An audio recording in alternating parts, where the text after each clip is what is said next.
Episode 90. I can't believe. Hey, Oh, we're live. I was telling him, guys, welcome. I was telling David that he's episode 90 of the podcast live feed. All the stuff, all the times we've talked to people through a microphone. So I'm kind of excited about this. It's going to be a lot of fun. We're going to cross 100 episodes on the 12 Pods of Christmas, and today's guest, y'all. I'm telling you, I say it every single time. I'm excited. It's pretty badass to, one, be a drag and drive event guy, which is, I mean, that's where my heart's at. And then two, coast to coast stuff, which is where an immense amount of my interest lies in some future car events and future driving. Some great conversations were had in the last 6 minutes, I would say, that we've been on live. And the cool part is you and I have never talked. So there's a lot of learning that I'm going to have to do, a lot of questions I'm going to be asking. And I think it'll be a good time for everybody that's watching. So why don't you kind of introduce yourself, tell everybody where they can find you, Instagram, all your social stuff. absolutely. So thanks for having me. I've seen a couple of your shows and they're awesome. And Thanks. the only way I correlate your name is with that awesome Crown Vic kart thing. I remember seeing that. I think you were at 2.0 last year, right? Yep. Yeah, and I saw that thing. I was like, that is awesome. Yeah, it's a ton of fun. Yeah, it looks like an absolute riot. So I'm David Williams, and this is my silly drag and drive car here behind me, which you can find on Instagram at lsxus.racing. So it's like Lexus, but with an X instead of it's an S instead of the E. Nice. Sorry, words are hard. Yeah. And then, yeah, like you were saying, what is it? Today's the 16th. About a month ago today, we were rolling, I think, into California about this time. It's about 4:00. Nope. We were like there. We were like Nice. on circuit streets rolling in. That was so much fun. Yeah, that was.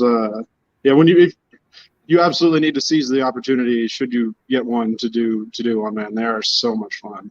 Yeah. So you're talking about like the coast to coast stuff or drag and drive? Which one? Sorry, the coast to coast stuff. Yeah, because the Musketball is actually the second Transcon event I did this year, and also the second one in a row that I won. So, dude, that's crazy. On Fred's couch in Oklahoma is where you can also find David. absolutely. And Fred is a fantastic friend of mine, and I have a really cool story involving putting a 78 Malibu together out of his junkyard of parts that he had at that time, and in his super awesome barn garage sort of situation there in Oklahoma. He's a great friend. That's cool. So Oklahoma's not far from Northwest Arkansas here. Is Fred in Tulsa? Is that right? Tulsa area or Oklahoma City? Drumright, if I remember right, which is there's a whole bunch of oil there. I remember he's like, check out this Google Maps thing. I was like, holy crap. Because it's like nothing but oil storage all over the thing. Nice. That's awesome. I'll have to get with him. Maybe do a on-site live feed podcast deal with him. I think I'd really like to pick his brain too. He's done a ton of, that's its official name is endurance driving, right? Long distance drive. I don't even know what to call that stuff. Automotive masochism, I think. Yes. No, Fred is absolutely like a wild man in all things race car, street car, no matter what it is, and has some of the dopest cars I have ever seen. His Galaxy, if you haven't seen it, is the coolest thing on four wheels, I swear. Oh yeah, I'm a big fan of his. Follow him on all this stuff, and that's pretty cool. So, but before we get into conversations, I got to thank the folks that make all of this possible. The sponsors we got, Andy's Computer Repair. Without him, we wouldn't even be in the shop. I wouldn't even have a need to build the podcast room. Hawassi Tire and Lube. We crossed 3,000 subs. Time for some new tires. We're going to do a 300-foot burnout or attempt it for a second time in the Turbo LSC10 truck. Last time we did it, broke the rear pinion yoke, destroyed the drive shaft, broke leaf springs, all kinds of stuff. So I got to get it back together and get it ready. Yeah, it was violent to say the least. Will Hop was rampant. So we fixed that with a torque bar and all that kind of stuff. Jay Roberts just popped in on Facebook, said hey to him. And then, of course, the reason we built the podcast room so quickly is because everybody donated. Tom Stark, Ryan Wing, Matt Monroe, Donovan Green, Tyler Petrum. Oh, God, I almost had all of them. Matt Monroe, Tyler Petrum, Tom Stark, who's going to be on Saturday with him and Blaine. And I think they're talking their daughter into coming on. They're getting ready for the Christmas tree race at the Freedom Factory. And then Big Bad Daddy, the Cowboy Yankee, John Murat. All those folks donated, and we were able to buy all the material and build the room. So, okay. Bryce is asking, where's the Coors hat at? That's actually in the Jetta, which is parked across town. So nice. It's just the Go Fast, Don't Die hat. Yeah, and then you've got another hat over your left shoulder there too, right? Oh yeah, the one from the Musketball. Which white hats in a shop don't last. So it's a nice, I would say hood ornament, but right now with this intake manifold situation, the hood it's not. Yeah. Yeah. What's the plan for the hood on the Lexus? And then we'll get into, let's do coast to coast stuff first. Cause I think that's more, I've done some drag and drive stuff. I've never done coast to coast. So what's the hood plan for the Lexus? So it's got 3-inch charge pipe on it, 3-inch charge pipe on it right now. And I need to go to 4-inch because I went from the 76 millimeter turbo that we had at Drag Week earlier this year to an itty bitty 94 millimeter turbo. So why would you go down? Right, exactly. Yeah. Mostly just for more burnouts, longer distance and that kind of thing. Yeah. So I heard some dude in a C10 outdid me, and I'm not having it. That's awesome. All right. Well, let's get. I want to hear a little bit of backstory to how you get involved in some coast to coast shenanigans. One. And then, kind of let that lead us into the Musketball. Because you said before we start recording, you've done 2 coast-to-coast events this year. So let's hear some stories, dude. Okay, so calling the first one a coast-to-coast is not accurate. It was a TransCon event, but it was not coast-to-coast. It was actually the what Taylor Hall termed the Southern Classic, colloquially known as the Bandit Run. So that'll be Atlanta to Texarkana, go get a 6-pack of Coors and, scoot on back. And so that was actually my first foray into all things TransCon. I knew Jacob Davis I was very lightly acquainted with him and remembered seeing a picture of his El Camino having participated in it the year before. And I hit him up and I'm like, hey man, like that looks super cool. What you can't see is like in the other bay over yonder, just over yonder rather, is my, I have a gold Firebird, a 1980 Pontiac Firebird. Yes. And anyway, I was like, hey, man, like, what's it take to get into this sort of, like, get in on this and that sort of thing. And he was like, well, what you got for a car? And so I showed him, it's a turbo LS, 6-speed, whatever. Or at least that's what I said. At the time, the car was a rolling shell. And listen, you need a goal. I need an end date to figure out when I've got to have my car ready. Yeah, it turned out where I had to put the car together in 9 days and then drive it to Atlanta for the start. Yes. So thrashed on the car for 9 days, drove it over to my Fab Guys shop where we put a turbo kit on the car in 3 hours, start to finish. Proceeded to drive it to my other buddy's house across town so we could angle grinder the cowl hood so that the turbo would fit. Took it up to about like 175, 180 on a closed course. And was like, oh yeah, it didn't fall apart. Sweet, we're ready. Picked up my co-driver and scooted on up to Atlanta at as fast as I was comfortable with doing, trying to get a feel for like how the car is going to be. Now this is my first car. I've had it since I was 15-ish, like on and off. My dad and I sort of traded it back and forth, if you will. Yeah. But I'm super familiar with it, super comfortable with it, driven it way faster than it should go for being 40 years old. And that kind of thing. So anyway, I was one of 3 cars that showed up that sort of qualified. Despite being in a legal street race, there are rules to some extent. Pre-83 cars, actually it might be pre-86 at the time. Anyway, now it's pre-83 period. And he had an exemption for like all Firebirds at one point where like if you had a 3rd gen or a 4th gen, that would count, but he's since done away with that. So, my co-driver and I did it. So all I set out to do was beat Fred's time. which was a lofty proposition given, Yeah. he's like multiple Cannonball record holder, et cetera, generally like doesn't understand the word lift, all that. Yeah. Yeah. He's experienced, is what you're saying. To put it mildly. Yeah, it's been said. So his time was 14:59 before, and granted, he had done it fairly leisurely, finishing on a donut with his dad in the car, and like a whole bunch of. If you haven't seen that story, it is fantastic. Yes. Anyway, we ran it in 14:25, and I think second place was Taylor in his Superbird, which had a Gen 3 Hemi in it, which is a super cool car, and then third was a diesel Mercedes, which was decidedly not competitive.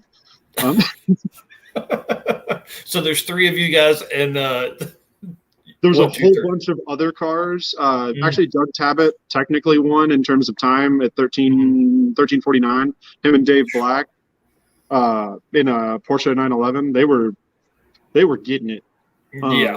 Now, granted, we were stopped for an hour and 37 minutes, not counting our fuel stops, fixing the fact that all of my header bolts backed out. All of them. Oh my God. And when I say backed out, I mean, I'm talking you could see threads. I was like, oh, that's a problem. Yeah. And it's hot, which is always a good thing to have to work on. Oh, yeah. It's, actually, they thread in better, I hear. Yeah. So we borrowed a ratchet from some random, very nice Cajun gentleman and sort of patched it back together. And things sounded like a clapped out boat, but it still made boost, and that's all that mattered. Yeah. So we hammered back down. Yep, that's awesome. That's crazy. So I think that's the event that Bryce Mays and Matt also attended, and that's kind of how. Yeah, that's kind of the lead in to the Musketball. From a little bit of what they were talking about, and then obviously what you're saying here too. I think that you got to get an invite to that or get into that thing somehow and prove yourself. I don't think everybody gets the upgrade to the next level. No, I don't know exactly what the process is there because I am decidedly a nobody in all things car related, but especially that community. But somebody had talked about it at the award ceremony for the Southern Classic, and I was like, oh, that sounds like super fun. Originally I'd planned on finding like a 60s Volvo or something like that. Thought that would be super fun. Yeah. But obviously we ended up with my daily driver, actually, the GDI, as it's become known. And while we were the first ones to finish, we were the first one. We had more than 100 horse. The car. So there was a dyno day, as I think Bryce and them talked about. Yep. We made 125 wheel horsepower. So as a result, we had to carry, was it 240 pounds of concrete in the car? Yeah, that's a bunch. Yeah, 3 80-pound bags of Quickcrete in the in the rear floorboards, and then one underneath the toolkit, and sort of like half camouflaged with a moving blanket in the back seat because, of course, the car was liveried up with that organ transplant team thing, which I had come up with as a nod to the original Transcon Medevac. Oh yeah. Little did I know that Tim and Aaron were going to show up in that awesome mini Medevac. That thing is so cool. Yes. Yeah. It's a microbus. Yeah, it's a Suzuki Joy Pop like microvan. Yeah. The thing's powered by it's a 660 cc engine. Those guys are wild. That thing only goes 62 miles an hour. It took them 3 weeks to cross the country. Exactly. Like it goes 68 off a cliff. Yeah, that's funny. That's wild. So walk us through. So you're there, and then obviously you make too much power. What's the penalties for too much power? So the penalties were obviously from drag racing, about every horsepower is 10 pounds is a free horsepower or something is the general rule of thumb on that. So John Ficarra enforced that again. We carried 240 pounds of concrete on board.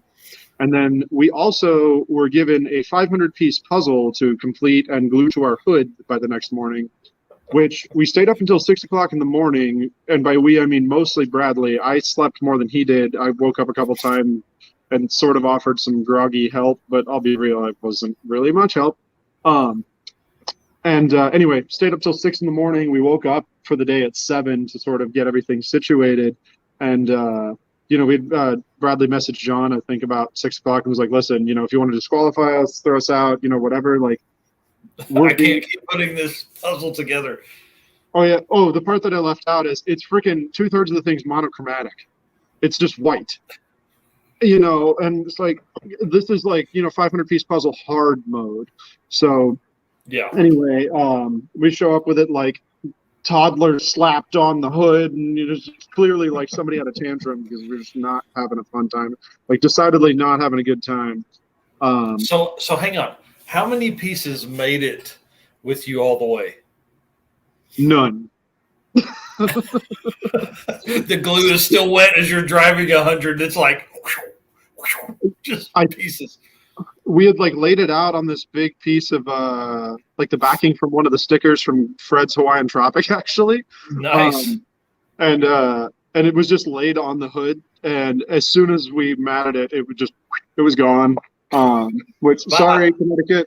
Yeah, whoops. That's funny. Jay's puzzle came out looking super cool, like very much like a modern art piece by the end, because his actually held on and like you could see where it was blown up by the wind. It was super cool. Yeah, because I think he said he made 101 or 108 or something like that. And 102, I thought. Yeah, that was the Gonzo Prius that was on as well. Talking coast to coast. And also a certified wild man, finishing up a coast to coast and then being like, you know what, I'm gonna roll back the other way. Why? Yeah, you know what? I gotta go to North Carolina to home. Well, that's kind of like San Diego to Jacksonville. I mean, might as well do it. Yeah. Yeah, he's crazy and I love it. That's awesome. Absolutely.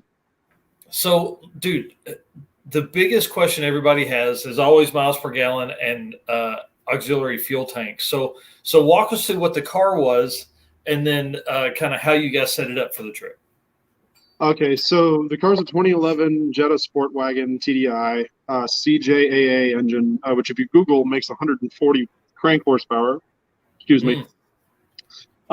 So to set it up for the run, fuel system wise, the only mods were additional fuel.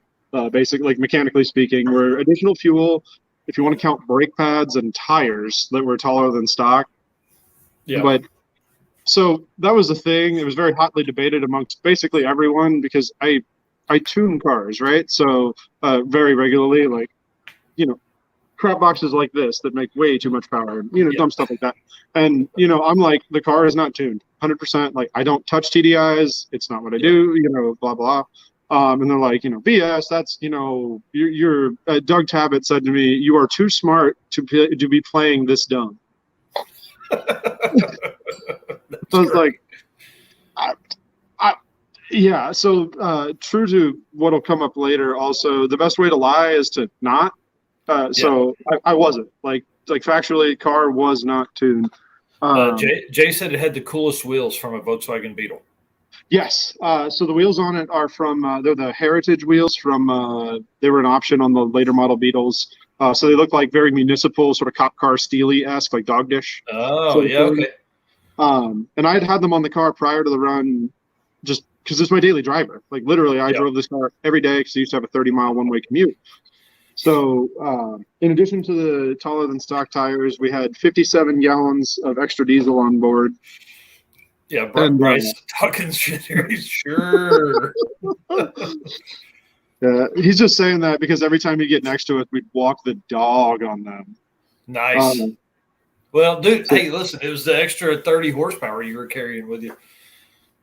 So, while I'm not disputing that, the gearing, I think, is really what it was. Because when he and I talked about it when I was just in Atlanta, and at like 130 mile an hour or like 127 or whatever, their car was at like 5,400 RPM.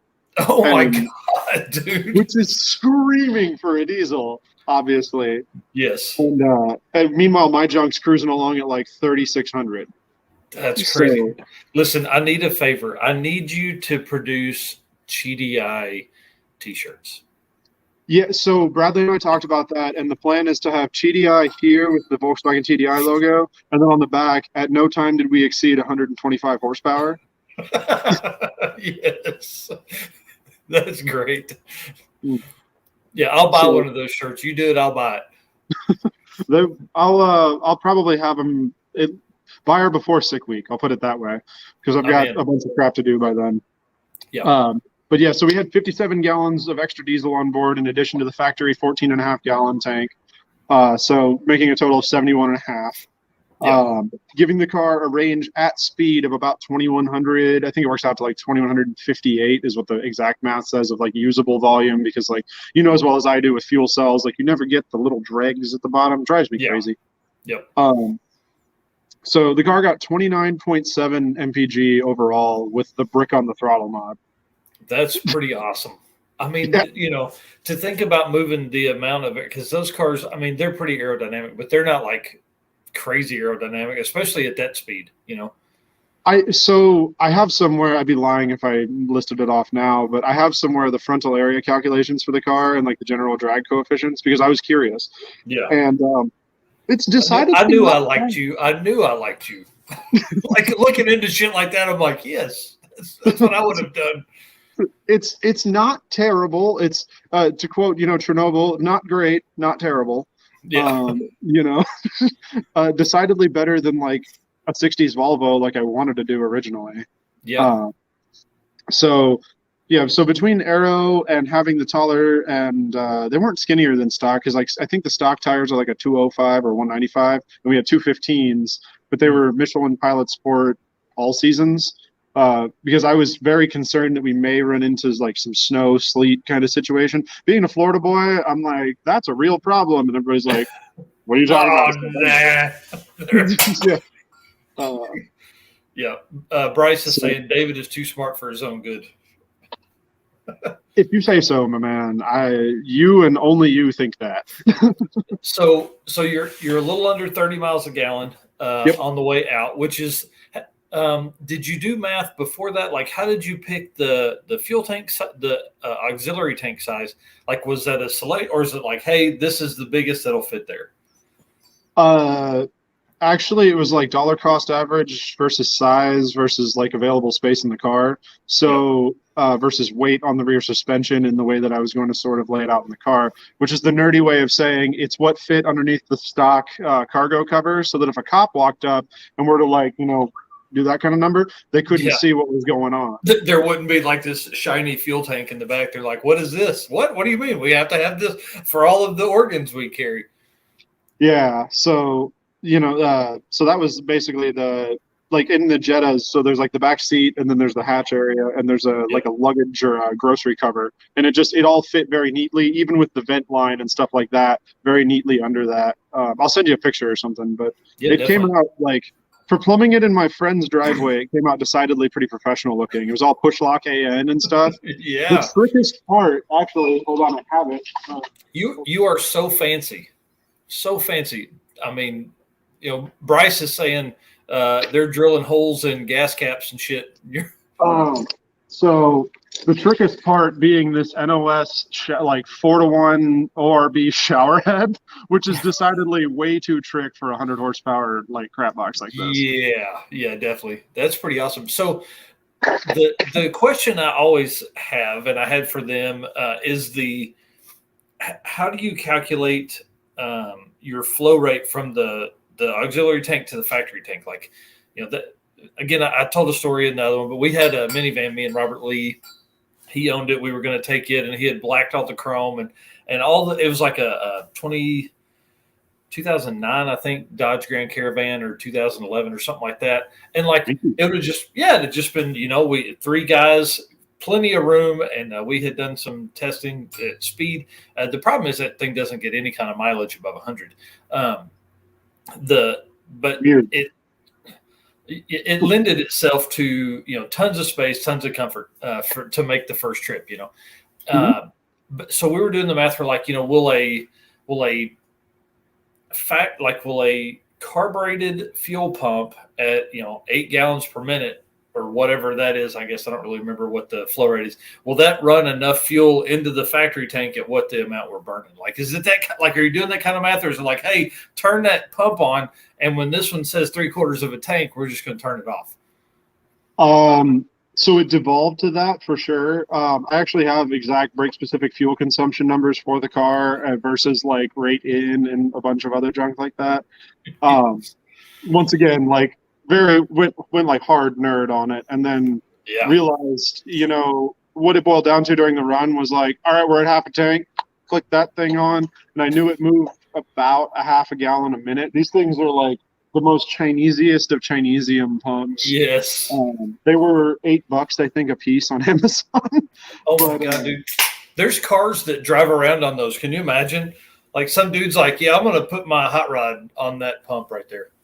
Well, these are like, they're specifically diesel rated. I'm sorry, I'm looking over at it. Oh, wow. I guess if you had like a Mark One, like a Volkswagen Rabbit or something, one of those like basically Kubota tractor engines, you could probably run it on this. But, that's funny. Yeah, because I was worried about like, so obviously the viscosity of diesel versus gasoline is like decidedly different, right?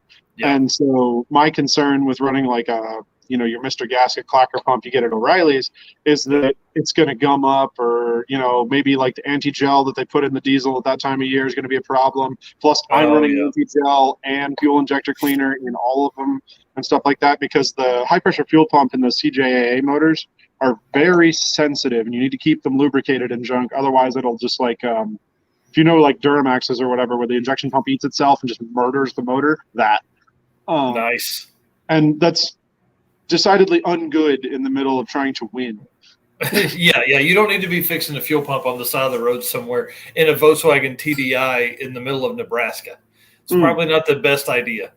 Well, we never made it to Nebraska because we went the southern route. I guess. Yeah.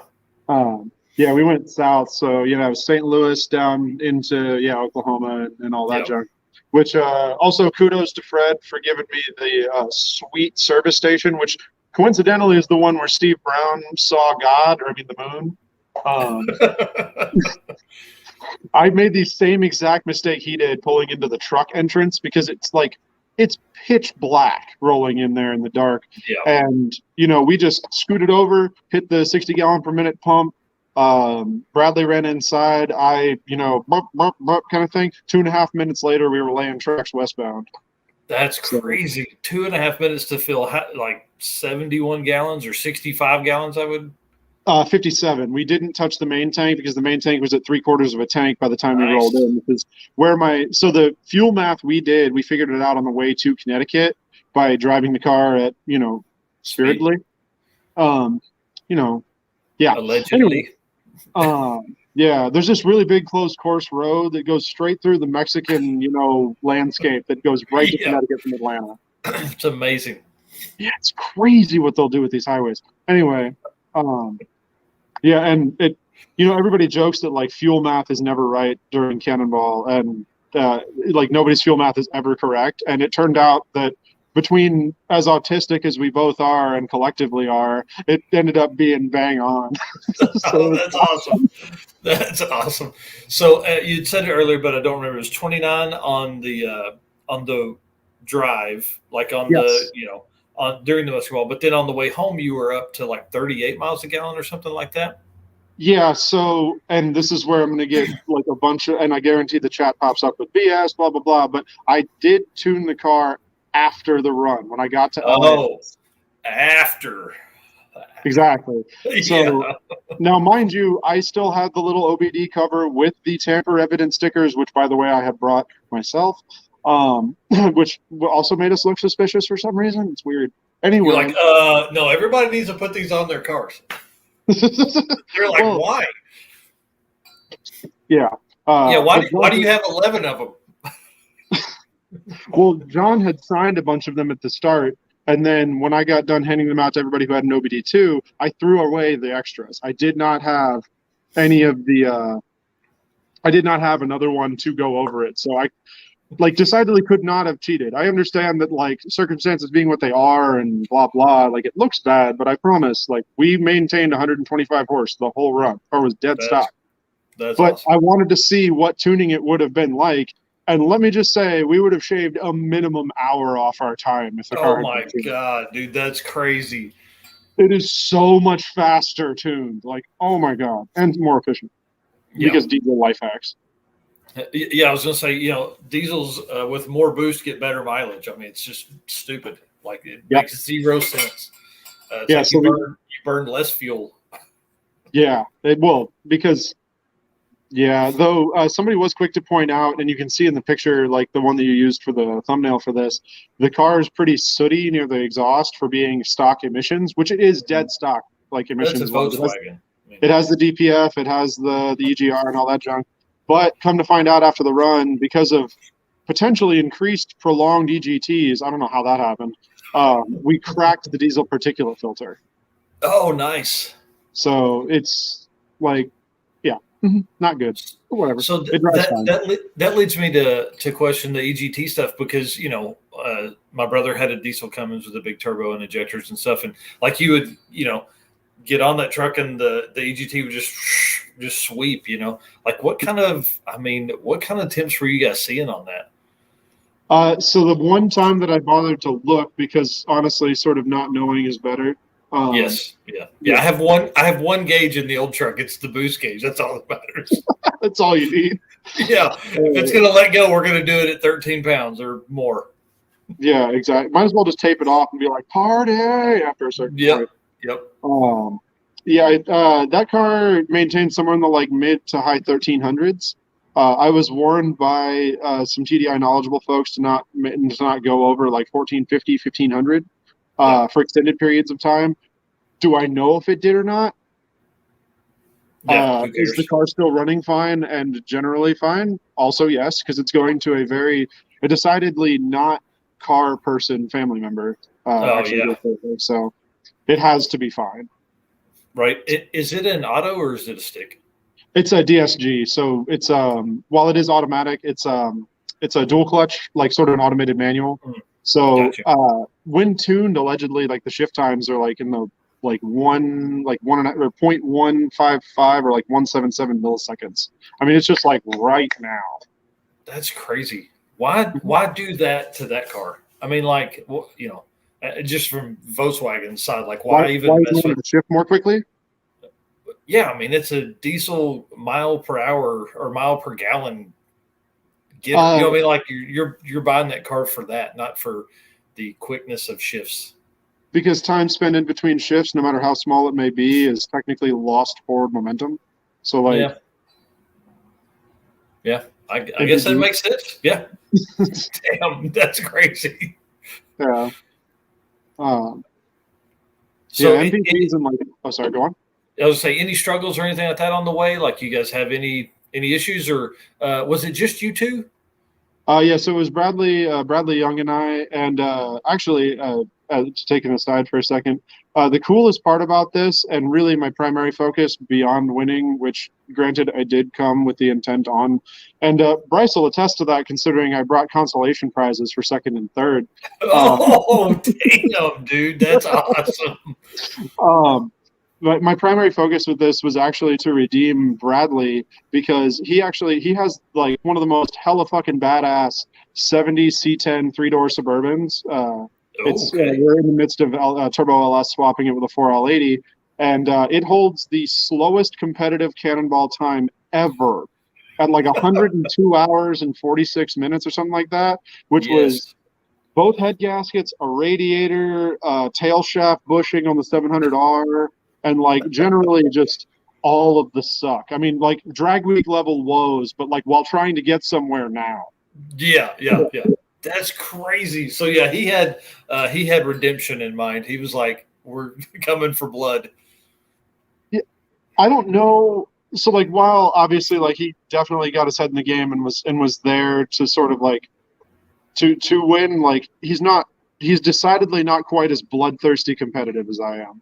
Yeah, he's doing it for fun, but wants to be competitive in the top half and do it for fun.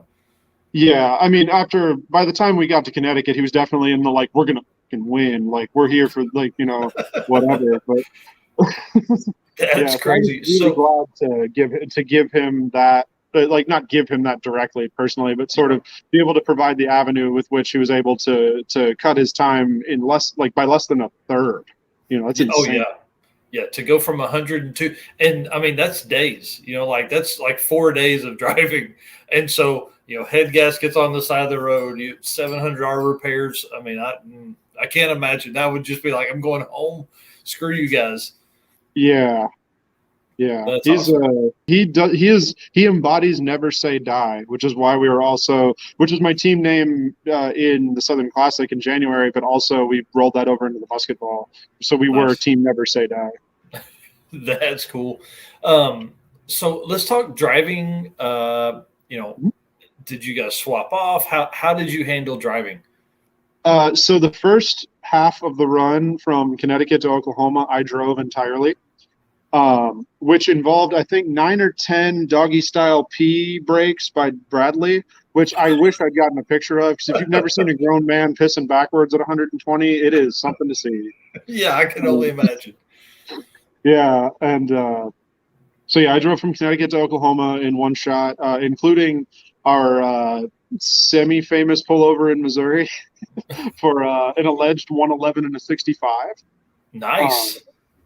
Yeah, which we drove away from entirely scot-free, despite the fact that I had a suspended license, no real license plate on the car, and decidedly illegal tint, amongst other things. Dude, how did you talk yourself out of this? Give us that conversation. Okay, so the car, for those who haven't seen it, which I imagine 2/3 of the audience is all Cannonball people anyway, so it was done up as an organ transplant team vehicle. Yeah, while we were you're telling that, I'm going to pull it up. Go ahead. We were posing as doctors that needed to get to UCLA to perform some kind of, I forget the exact thing. I should have brought the paperwork. So let me start there also. Not only are we wearing matching scrubs, decidedly uniform, we have hospital IDs. We have paperwork from both sides. We have a Yeti cooler done up for an organ that we ultimately ended up not having, sadly. Anyway, so I am like king minutia, and definitely was able to exercise that in this, and it was so much fun. So anyway, we're cruising through Missouri, and we're around exit like mile marker, we're in the 160s, which apparently Bryce and them had just motivated right on past us while we were pulled over, because they had like ducked off to get fuel or driver swap something. Anyway, they very narrowly avoided this pullover. So anyway, we're cruising, and like radar detectors are dead silent, highway radar is quiet, whatever, and then it's just danger, whatever. And I'm like, I turned the ground, I'm like, we're hosed. We got instant on, like we're hosed. So I put the brakes and bring it down to a reasonable speed, and we get lit up seconds later, and I was like, yep, we're boned. Anyway, pull over, get my driver's license out, and guy comes up to the car, and he's like, how's it going? Exchange, whatever, blah, blah, blah. So moving forward, comes back to the car with my license and says, hey, come have a chat with me in my car. I was like, oh, okay. Get out of the car, and I'm like, so front seat or back seat? And he's like, front seat. I was like, okay, maybe this will go okay. Maybe I'll do all right. The best part about this, by the way, this dude was like the physical embodiment of Magnum PI. Like straight, like perfectly glistening mustache, like everything is perfect. Looked like he had just come off set or something. And so he's got my license, and he pulls it up on the computer, and he's like, so I just want to show you that like 30-something minutes ago, your license was suspended by the state of Florida. And I was like, what? Oh, I'm so sorry. Like, it was genuine shock because I didn't know. It turned out to be a toll violation from Miami that I forgot that I didn't pay. Oh, my God.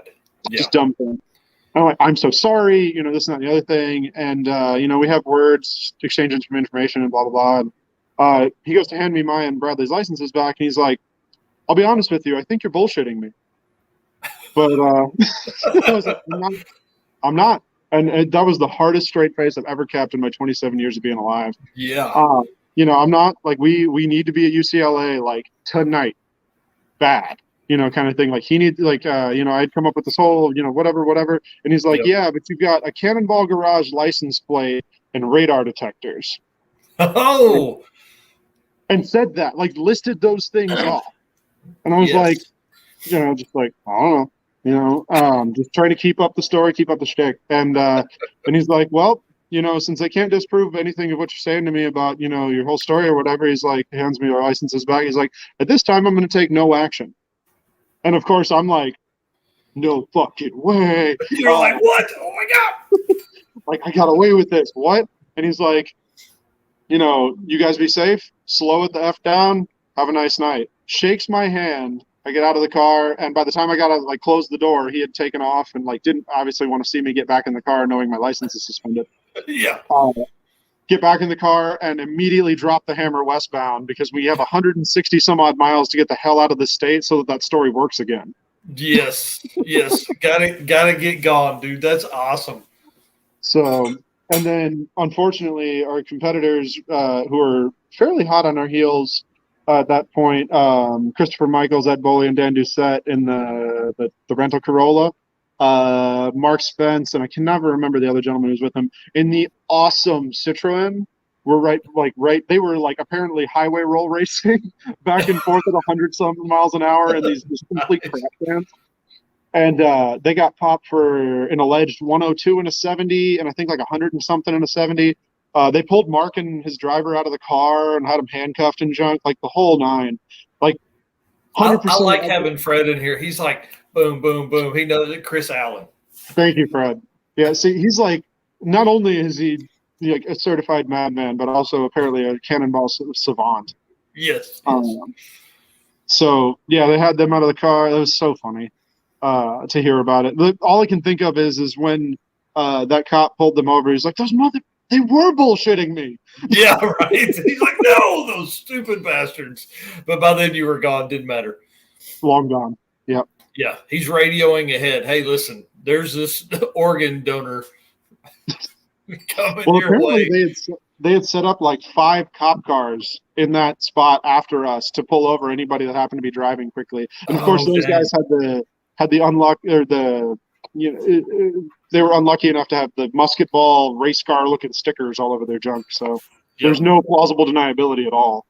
Yeah, you're like, nope. We're cruising along. We're the media. We're following along for media coverage. That's what we would always say. Right. Dude, that's nuts. And that's in Missouri, right? Yep. Which is always a dangerous state. That and Illinois for us was always dangerous. Trying to get to my brother's house in Indiana. Oh. So I don't know. Just that little bit of Illinois always had cops running on it I think it's 70 or something like that. So you get through there, you get through Oklahoma, and then it's just hammer down. What was the alleged fastest mile per hour that you guys hit? The quickest we got the car because the factory speed limiter was in place because, again, it was not tuned.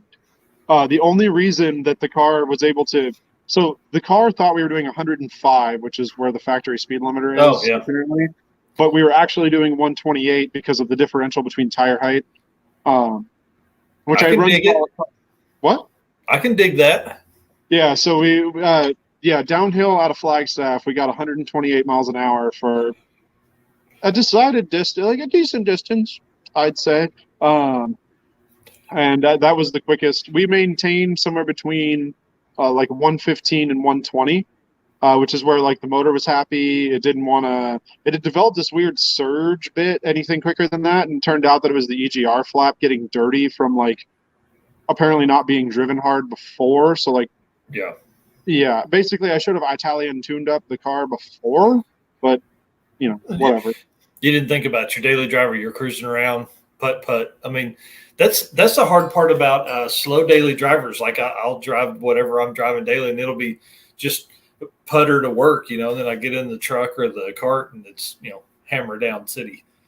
We're exactly. Shifted full RPM from second, in my 1.1 mile drive to work, Oh, no, I'm right there with you. I can't tell you how many high gear burnouts I've done with the Lexus. I probably put 10 pairs of tires on the back of it this year. Nice. And I bought it in July. Oh, that's even better. I knew I liked you, man. Burnouts, that's where it's at. The story of actually getting that car is pretty cool. TLDR drove it 4,500 miles back to Florida from Seattle after buying it sight unseen. Jeez.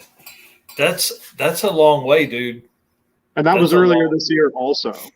So you're a driving guy. You just get in the car and go. It's been said. Yeah, that's pretty awesome. Thank you. All right, so any really interesting things that came from Oklahoma on from the big run down Flagstaff? I mean, anything get into LA? What'd you say your time was? You were I didn't actually. Sorry, I forgot to mention that. 32:07. So 32 hours and 7 minutes, coast to coast, from Darien, Connecticut, the Goodwife Shopping Center, to Redondo Beach at the Portofino, which ties the record set in 1983 at the U.S. Express. I cannot remember the guys' names. Fred will chime in with them in a second.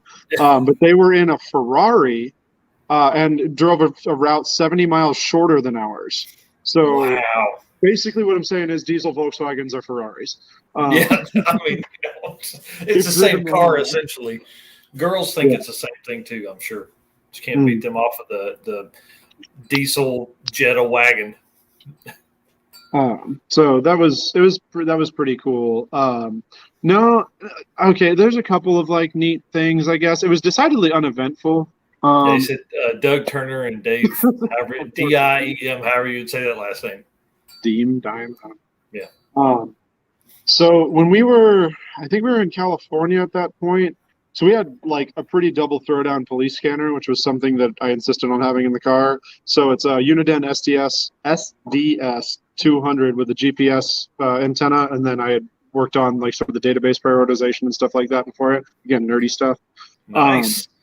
Though decidedly should have had a conversation with Dan Doucette beforehand, because that guy was like, "Oh, you could have prioritized it this way and made it like way more efficient." I'm like, man, where were you like a month ago?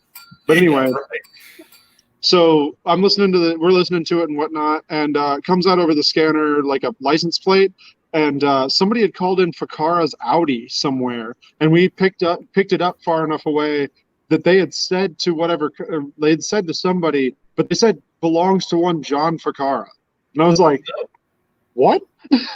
Like, no way. And at that point figured that they were, hosed or what have you. But that came over like pretty clearly at one point, and I was like, that's neat. But we'd had it in the car listening for like, white Volkswagen driving reckless or, whatever, because not that we were allegedly, but I may have seen the bonus lane, as they call it, a few times. Well, and as people are doing 70, you're 128. They're like, hey, why is that guy going so fast?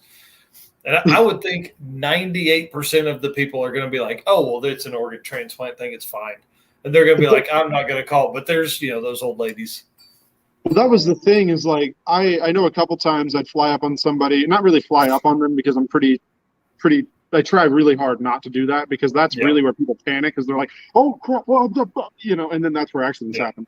But, I'm flashing the headlights at somebody, and they pulled over like really, very abruptly, and then like I could see, I don't know, like something about their body language sort of thing I could see because the windows weren't tinted. And then we came by, and you could see the like, oh, and like all of the road rage evaporated.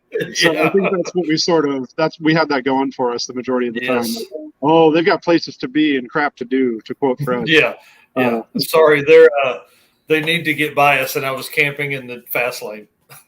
Yeah. So there were, though, at the beginning of the run, there was a moment, and I don't know if Bryce touched on it or not in your guys' chit chat, but where we actually almost ended up killed. 100% dirt napped, like do not pass go, do not collect $200. So we're cooking, and I've decidedly made some aggressive right side passes, and was making one in a lane that isn't often occupied. And anyway, so we're cooking, and I get up. So like the tractor trailer, I'm sorry, I do the whole Italian whiteboard thing with my hands. We get up almost to the tractor, between the tractor trailer situation, and he tail whips the entire load into us at a bridge that has a guardrail and a sheer drop. So I 2-foot the brakes, which according to Bryce, hard enough to get air under the back tires. And like, oh crap. And I sort of like we sort of collect ourselves, get next to them. Bradley's got his camera out because he was just like getting pictures of us doing the thing, grabbed the guy's dot number and some other stuff. And some obscenities may have been, uttered. And not by him, though. He is one of the most like fantastic Christian dudes I've ever met. He is so, I don't know how he keeps his cool like that. But anyway, and we motored on from there. But it decidedly turned me off of using the bonus lane as aggressively as we started the run doing. Gotcha. Where do you think that was, you said? I think it was in Jersey. Oh, damn, that's early. Yeah, it was like either Jersey or very early into Pennsylvania. But Bryce and them were right there. So, like, those guys, by the way, like, absolute madmen and do not get enough credit from, like, if they, practically broke their car keeping up with us for, like, 5 hours, 6 hours, just straight duking it out. Nice. Knock down, drag out, street fight on the road. It was awesome. Like, they made the entire run so much fun. Yeah, 2 Volkswagen diesels. That's something that's never been said. Just street racing Volkswagen diesels, man. Rich Guido asked, how many miles was it? I think 2868 might be plus or minus like 10 miles there. Don't exactly hold me to that. I'll have to check my Garmin picture, awesome. But like 2,900 or less. Yeah.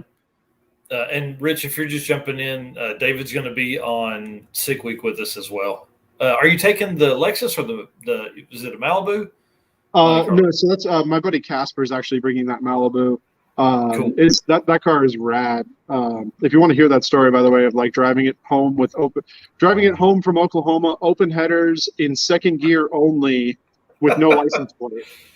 Yes, that's a long way, and you live in Florida, so that's a long way. Yeah, so no, I'll be bringing the Lexus. I'll be in the 850 235 class because I thought that'd be more fun than 275s. In preliminary testing, I took it out to the local 8th mile recently after some changes and stuff, mostly like this new schmuck built hotness air to water intercooler there. Because I had like a frozen boost or something. It sucked. Anyway, foot brake, wastegate, leaving on 0 boost and like looking like it shot out of a cannon at like 30 feet. It trapped 130 miles an hour in the 8th. Yes. So, dude, that's awesome. It's here to party is what I'm trying to say. Yes. But I'm not going to Sick Week to be competitive, despite what I just said earlier in conversation. I go to drag and drive stuff to have a good time. And like drag week, earlier this year, like Bradley had been wanting to do it for like the last 10 years. So my buddy who's like my fabricator guy and I slapped a cage, like a full 850 cage and a parachute mount on this thing in 2 days. And I drove it up to Atlanta. Slapped it in? What the hell? That's not a slap in. Just an 850 cage. It's good, man. It's fine. It's good. Literally like 48 hours. We probably spent 35 of them like welding or working on the car, cutting, fitting pipe, like no cage kit, like just cut, bent pipe, the whole shooting match. And shout out to Jamie at Up 100%. I run his sticker really big on the back of the car because he is absolutely a homie. Dude, that's and crazy. He's always down to clown on my stupid last minute projects. Dude, like, hey, listen, I'm turning the car up. We need an 850 cage. He's like, bring it over. When do you need to leave? Thursday morning. Dude, it's Monday night. Yep. You heard me. I got beer. Let's go. That's right. So, I'll be in the Lexus. Most of that, what I'm coming to do, I'm bringing probably like 4 pair of tires in addition to my drag and drive tires just to do burnouts. Yes, so, trailer burnouts. Big, look for, my goal is to get a mile-long no-brake burnout. Like, get it started and not touch the brakes for a mile. Dude, that's insanity. I like it. With the trailer, you could if the trailer had brakes, you could almost use kind of a slider brake on the trailer and just ease that thing down so it pulls it back in line. Because I'm sure at that kind of distance and wheel speed, it's going to be wild. Well, so I've done a few we'll call them test burnouts since drag week and since turning the car up and stuff, and Okay, so the car gets straight to rev limiter in high gear, which is like 8,400 or so, pretty quickly, obviously. And that's like 200, it's like 220 for rear wheel speed or something like that, 220, 230. And honestly, after I redid the rear suspension, it's dead straight. I've done a 3/4 mile long, like no brake burnout already with it. Yes. And it's just like the front, I think it gets up to like mid 120s for front wheel speed. And it's decidedly not sketchy. Like it looks sketchy from the outside, but it's not. Yeah. Like I could Dude, be driving with my knee and texting while doing it. It's not too bad. I need a ride. I need a ride, like at least for a little bit of time. Justin Chestnut, who I think was in here a little bit ago, I'm riding with him in a 29 Model A, and it's stock 350 with a 671 on it. It's a super cool rig. I mean, like 18-inch wide rear tires, all that. You know, it's hot rod, cool. You know, flat black, green flames, all that stuff. But I'm gonna need to ride in some big boy stuff like that too. Yeah. It's a rolling clown show is what it is. Like, it's just so much fun. Because when's the last time you saw a Lexus doing ridiculous burnouts? Yeah, not ever. And it's usually some like 55-year-old dude or lady, and they're just cruising along, you know. Mm-hmm. I mean, this is like the poor man's Lexus, or the poor man's Lexus, what am I saying? Yep. The poor man's Supra, because it's the same as a Mark IV Supra underneath. Dirty Panda says he's never been in anything over 500 horsepower. I've been in a couple, like, you know, I think it's 650, 700, something like that. So what does that car make? And then let's just get into talking about it. So right now, a little over 1,100 to the tire. You know, that's based on fuel flow. I haven't put it on a dyno or anything like that. Yep. And based on, fuel flow and also mile an hour at the track. So dynos are a tuning tool. Sort of thing, and decidedly with a heat gun and a wet rag, I can make a car make whatever power I want. So, but it's decidedly rowdy and violent. Is the only, like, this car wakes up every day and chooses violence. Yes. So that's great. Yeah. Also, if you've never ridden anything over 500 horse, come down to Florida. I will give you a great time. We'll go get food. You'll never see you'll have to go build your own turbo LS burnout machine like tomorrow. That's awesome. Yeah, Dirty Panda's building a 700 horsepower 240 SX. So that's way sketchier than this, because at least this weighs 4,000 pounds. Like that, 240. I back that. Yeah. And then Half-Ass Garage says that sounds like a fun time. So yeah, I'm sure it will be. I'll be recording, and we're going to do it big time. Half-Ass says Florida seems to be where all the fun is. Can confirm, as a Florida man, native Floridian, it is where all the fun times are. 2,700. Jesus, man! If I put this motor in that car, it'd pick up a second. Easily. This weighs 4,000 pounds with me in it. That's awesome. That probably helps with like lengthy burnouts. Probably. The wheelbase, I think the wheelbase length really helps too. Like the car is so long, it's super predictable. So. Yep. So just coast to coast, one more thing. Any distance endurance driving you got planned? Any other events soon? Far as I know, no. I'm not competing in this year's, or rather the 2022 Southern Classic. Because I've got too much stuff going on the sick week and stuff like sick week prep and stuff like that between my own car. I've got another buddy with a twin turbo Gen 3 Hemi. It's like a late model Charger. That thing's going to be rowdy. Casper's Malibu. That thing is sweet. I've got too much on my plate essentially to even think about doing that. I want to do the Firebird I talked about earlier. I'm actually putting it together for the Silver State Classic Challenge. If it happens in 2022, it's like kind of a big if thing with, the way COVID stuff goes and blah, blah. Coast to coast stuff. I'd be lying if I said I don't want to try at the overall record at some point, not anytime soon at all. The logistical planning alone, after talking to the people who have done it, is just nightmarish. I've got too much stuff going on in my life, but decidedly the way to go about it is diesel. The Volkswagen V6 TDIs or the BMW straight six TDI. Either way, you need more horse torques than what we had for sure, and better gearing, like slightly better gearing. But it could be done. I think 2539 is beatable by not necessarily an insane margin, but I think it is still beatable in this day and age. So that's wild because it's, I mean, you know, 2,900 miles. I mean, that's insanity. And the biggest thing isn't even like having, you know, that 5, 6, 7, 800 horsepower or whatever it is, in those super sweet Audis and Beamers not Beamers, sorry, Mercedes. It's having the wherewithal and the gumption to like keep your foot in it that long. Yeah. So to where 150 seems normal. Here's Justin here. Yeah. Justin, we were just talking about you in the Model A and all that kind of stuff. So we'll have to get him a ride in there, and I'll sport around in the Model A for a little bit too.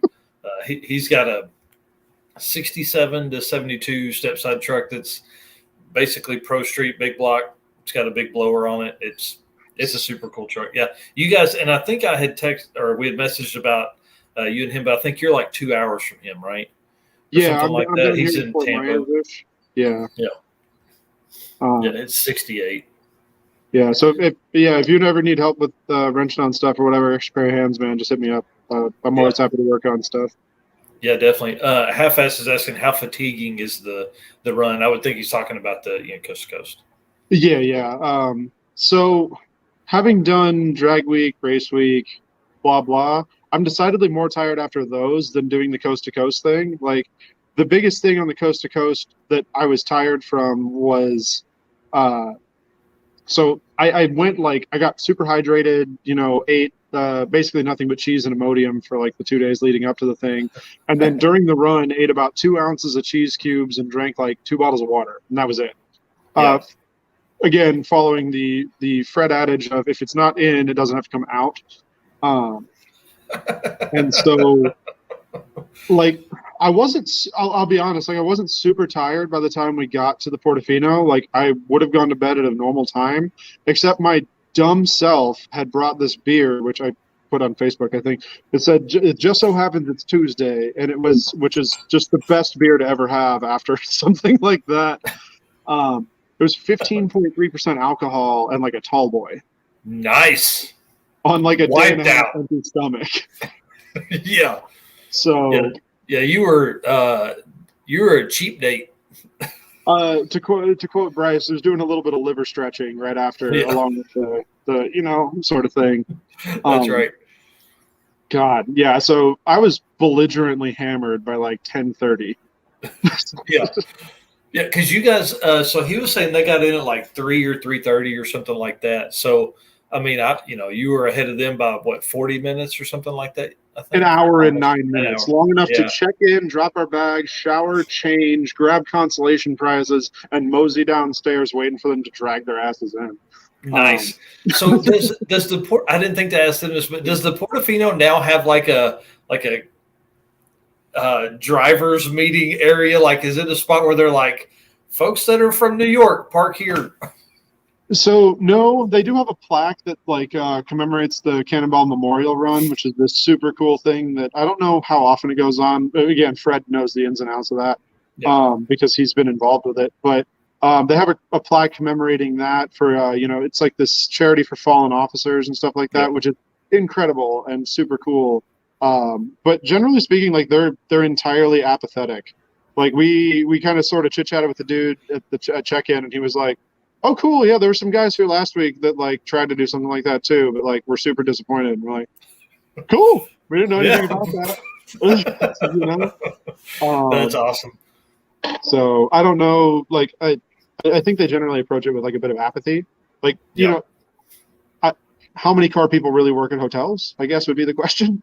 Yeah, and I would think there's you would hope there'd be more in that one, but there's probably not. It's probably just regular old folks are like, okay, you guys drove all the way across fast. Okay, cool. Yeah, that's great. I can do that. And you're like, well, actually, no. Yeah, exactly. Like, you ever beaten the GPS by over 10 hours? That's awesome.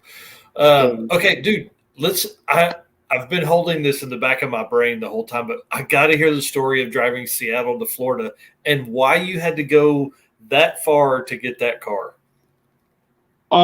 Okay, so without getting super duper heavy about it, got divorced April 1st of this year. and which is a decidedly hilariously, it's like sad clown sort of painting, you know. It's like hilarious and terrible. So anyway, was like decidedly bummed out by that, and like 4th of July weekend was rolling around and was cruising around online, and I see this LS swap, like it was already turbo LS swapped, by the way, when I bought it, and by one of the most detail-oriented people I have ever met. Everybody wants to buy the car with a stack of receipts and a glove box and whatever. This dude had like mileage in, mileage out for every mod he ever did, where he drove it, where he bought gas, what day it was, what time of day it was, when he did this, who did that. I was like, what in the actual hell? So anyway, it came up, and I was like, hey man, I'm interested. I'll send you a deposit like right now. And he's like, okay, cool. Send him the deposit, and bought a plane ticket in the same essential like transaction. Nice. And I was like, okay, cool. I'll be there tomorrow. He's like, wait, what? He's like, it's 4th of July. I was like, cool. Fly in, look at the car. It's already got Holley EFI, which I'm extremely familiar with. It's a Texas Speed 370 cubic inch engine. It's got AFR heads. And when I picked it up, it made 730 wheel on 91 octane, straight 91 octane. Nice.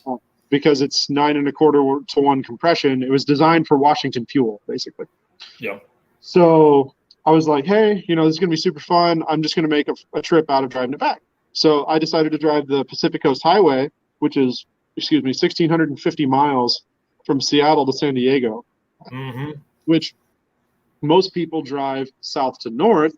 And I actually, after talking to some people who had done it, Christopher Michaels particularly, who's done it like 4 times or something, that guy, you want to talk about some dude who like embodies the Johnny Cash song, I've been everywhere, it's that guy. If it's not Fred, it's him. And he is such a homie. Also, but anyway, tangenting. So driving south or north to south, you end up on, because we're here in America, you end up on the right side of the road, and you can actually see like the coastal overlooks, and you're looking down to the water and the cliffs. And it's beautiful. It's absolutely amazing. And the traffic is decidedly less, despite it being summertime and everybody's off, because everybody's going south to north, not north to south. So I drove that. Took me, I don't know, I think I did it the slow way, like 3 days or something like that, 4 days. Right. And that's still moving along pretty good. 400 miles a day is a bunch. That's like par for my course. Like when I drove the Jetta back, I think the first day I drove to Winnemucca, Nevada, which is like 400 miles from Sonoma, which is a funnier story. Then drove 800 miles the next day to Cheyenne, Wyoming, 500 miles to Omaha the next day to hang out with some homies over there. And then, anyway. Yeah, driving 500 miles a day is decidedly not a big deal to me at this point. God, dude, that's crazy.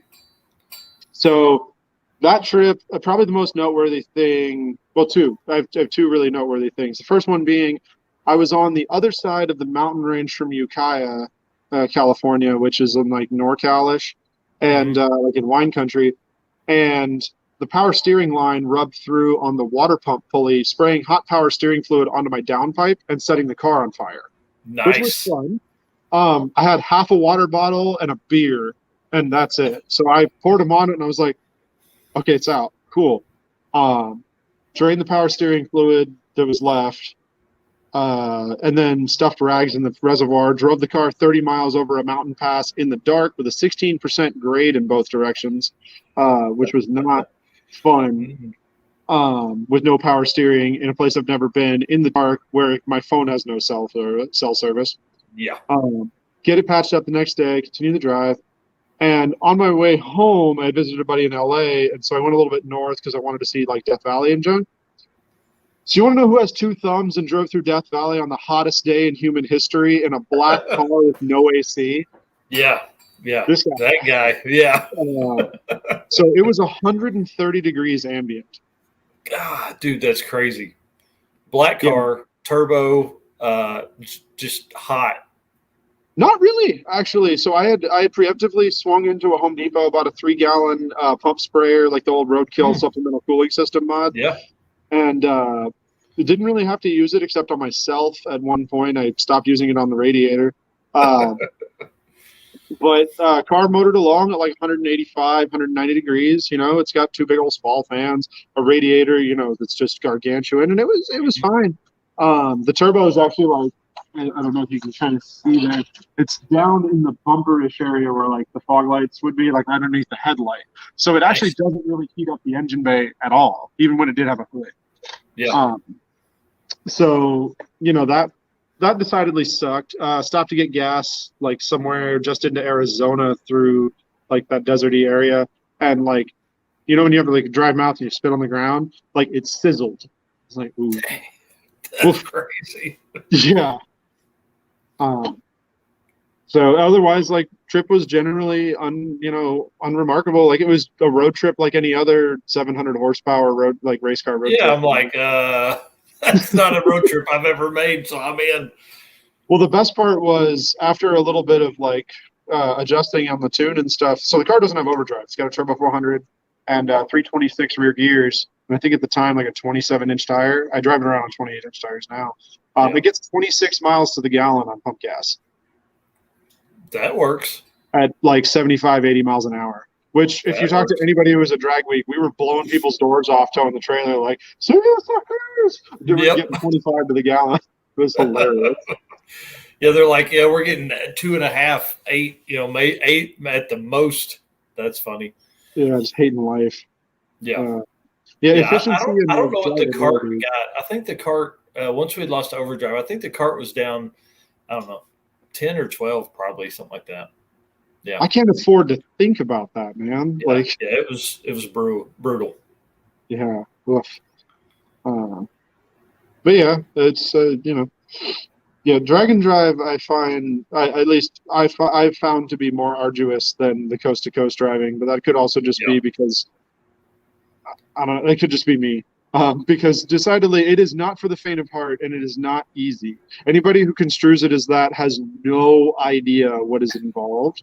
And the only reason that our sort of thing was, from the outside, like easy or uneventful or whatever, is from the sheer amount of freaking logistical thought and planning that went into it.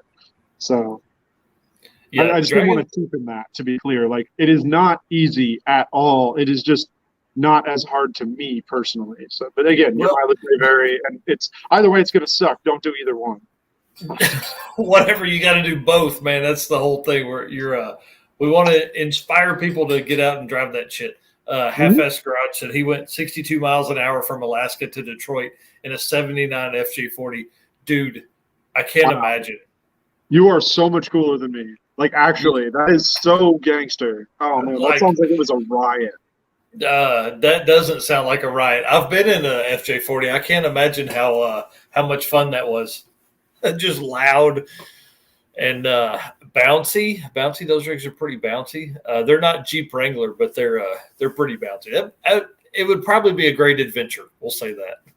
And that's the thing, right? Like, nobody remembers the getting beat up or the fact that you were like choking to death on carbon monoxide or whatever it is. You just remember that badass road trip you took that time, whether it was with the homies or by yourself or whatever. It's just like you said, I drove this FJ40 from Alaska to Detroit. Like, that's awesome. That's a pretty cool story. I wish, that's one thing. That's why we record stuff anymore, is because I want to have that. I want to be able to, because I'm not going to remember that, in the moment that we'll capture on the camera. A lot of times we'll be complaining on the camera, but I'll be remembering good stuff. Yeah, you definitely remember stuff with like through rose-colored glasses, so to speak. Like you don't remember doing head gaskets at the racetrack after getting your head welded and milled. Not that I would know what that's like. And then turning around and driving after working all night to the next freaking track 330 miles away. Yeah, it's brutal stuff. So what's the setup on the car now? You were kind of talking a little bit about turbo sizing before we started recording, but so it's got a pretty gnarly 76 millimeter on it right now. It's going to go to the new forced inductions 94. I think it's like 104 or something like that.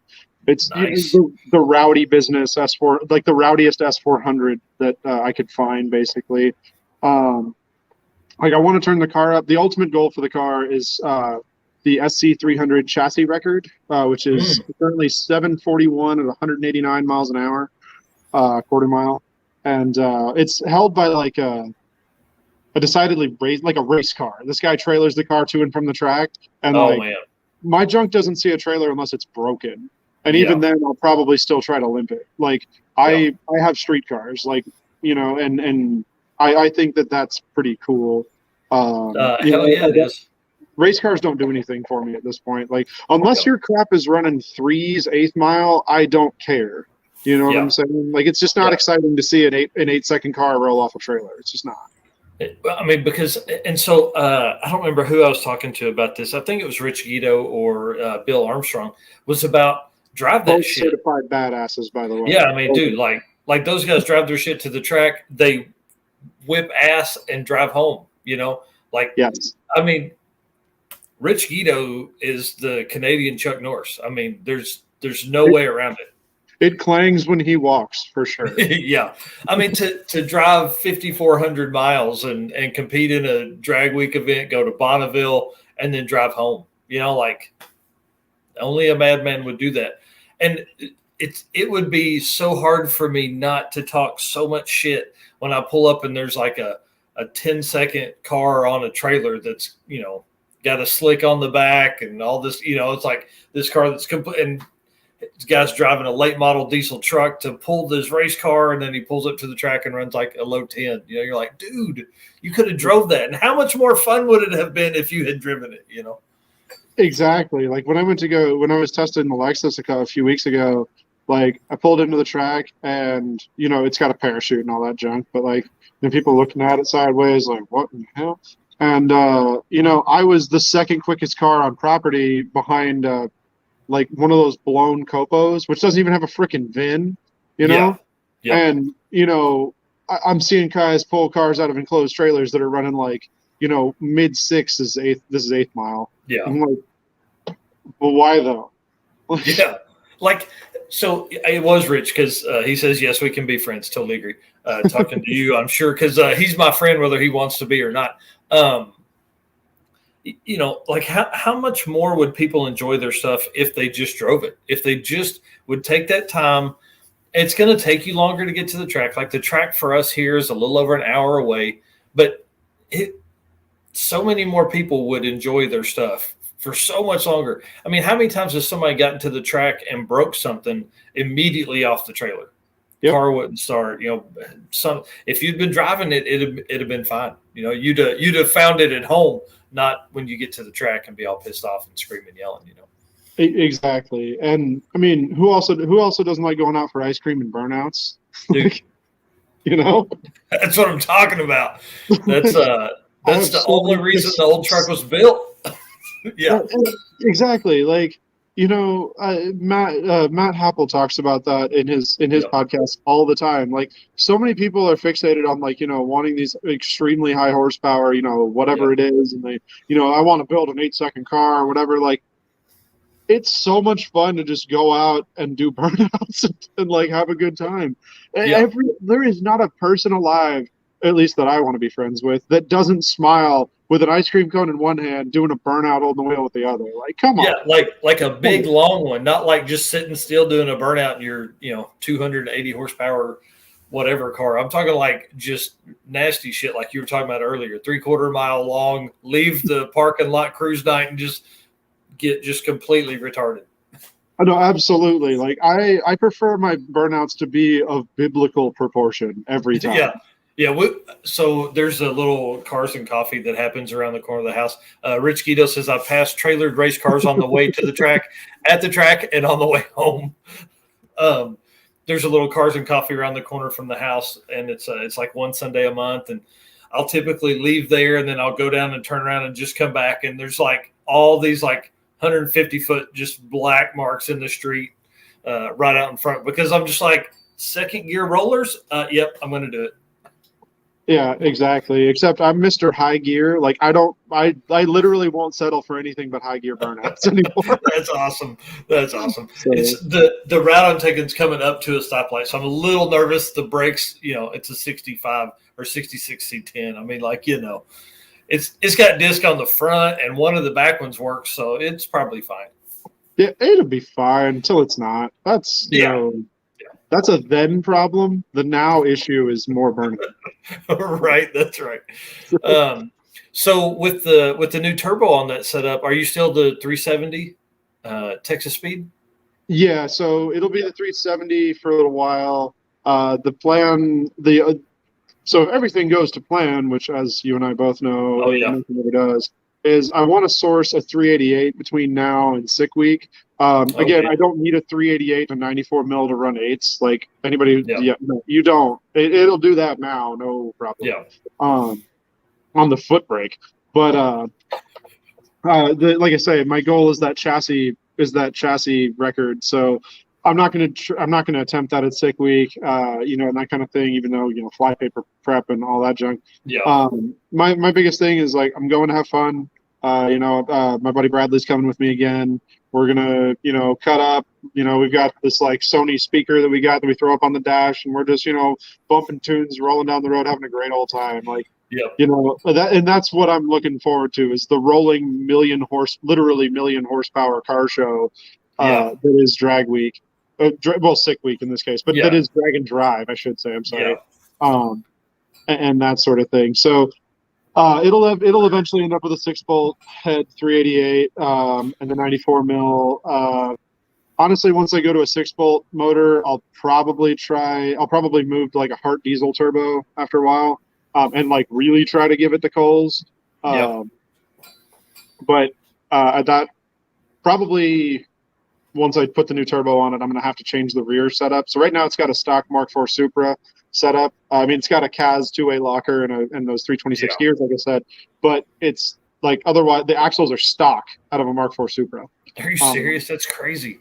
They, according to those guys who make way more power than I do with faster cars, like they're good to like high 7s, low 8s, if you can get some weight out of the car. That's wild. So the plan right now is essentially like 500-pound diet without compromising the street car thing, like full dash, full carpet, seats, blah, blah. It's not going to get a radio only because I don't want to, honestly, I just don't want to wire it. I'm lazy. Wireless headphones, like they're so good now that you've got, that like sort of ambient thing where you can actually hear what's going on. It's not, too much of a distraction, but basically like the goal is low 7-second street car that I can go get ice cream and do burnouts in, and also eventually like the ultimate goal is low 7-second street car, but also be able to slick the car back enough that I can toss the keys to a homie who has never been in an 8-second car and let them go make an 8-second rip and experience what like 0 to 170 miles an hour in 8-something seconds is like. Yeah. I mean, can I be that first dude? I'll fly down there. I will listen, I'll walk down there if I got to. I'm in on that. Justin Chestnut saying, dang, we're going to be running 18s in the Model A. So that's okay. We're going to have a lot of fun. I'm sure that car's going to draw a ton of attention. So undoubtedly, big old blower Model A, the freaking barrel width tires. That thing sounds gangster as hell. I'm really looking forward to seeing it. It's going to be a blast. I really can't wait to hang out and be in a completely different part of the country. We've done 2.0 twice now, kind of Kansas, Oklahoma, Texas area both times. So I'm excited to be in a different spot. And I've never hung out really that part of the states much. So it'll be cool to be there for a week. And I mean, there's 300 cars registered. I think 270 or something like that. What was it? I don't remember. It was something like that. No, it's 300, I think, because it's sold out in like 4 minutes or something ridiculous. Though I got the nod to the early registration thing, which made me feel real important. And really, it was just because I was like, hey, I'm that guy that did those burnouts. I'm going to do better ones this time. So maybe you want that. You'll want that for pictures, I promise. Yeah. The goal is a burnout of such proportion that it's like centerfold worthy, like two-page ridiculousness. Yeah. You're telling 1320. I think they're covering it too, right? You'd be like, hey, get ready. Well, if you watch their videos from Drag Week, there's one where they're like, "Oh shit, the Lexus is here," and they like turn around and run over. It's hilarious. That's cool. That's cool, man. That's what I want out of the cart. So let me run this idea by you. It's a 2-valve 4.6. It's a GT45 turbo on it. We got like 7 pounds. I think I'm going to do an LS swap in it, but I I think what I want to do, Cameron Powers has done a ton of those. That's who I was about to. I was about to bring him up. Yeah, he's the guy. Yeah. So listen to this idea. We pull up to day one of 2.0 with a complete LS swap on the trailer, drive shaft, motor mounts, hot side turbo kit, all that kind of stuff already built. Make a pass with the 4.6. Drive back into the parking lot and swap the LS in there and make passes. Probably day 3. I think it would be day 3. Catch up and I mean, first of all, when you go to do that, give me like a little bit of a heads up, because as somebody who built the entire top end of our freaking car on 2.0 last year in the pits of Tulsa, and oh my God, I hated that night. Yeah. I am so down to clown on a full motor swap, or full drivetrain swap. Yeah. But no, that sounds awesome for sure. I think it would just be so much fun. You could end up doing that pretty. We would basically do the full swap beforehand, have the wiring ready, all that kind of stuff. Pull the 4.6 out, drop this in, get everything built, and then do it all backwards. Put the 4.6 back in and then stop it. I think the thing to do would be to turn the car over to like Holly or whatever initially, and like have the harness for the 4.6, and then all you got to do is like with the LS setup, plug everything in, rock roll. Oh, that's a good idea. And already have the global file built, so that all you have to do is just black done and roll on. That's a good idea. That'll save you a lot of time. Yeah. Because that was my other concern, was like, okay, obviously once we get it in, we'll have to have it tuned, all that kind of stuff. And I intended to do, like a Terminator X setup on it anyways, just because it's so much easier. Your dad, I'm guessing your dad, Robert Williams, says Tulsa was agony.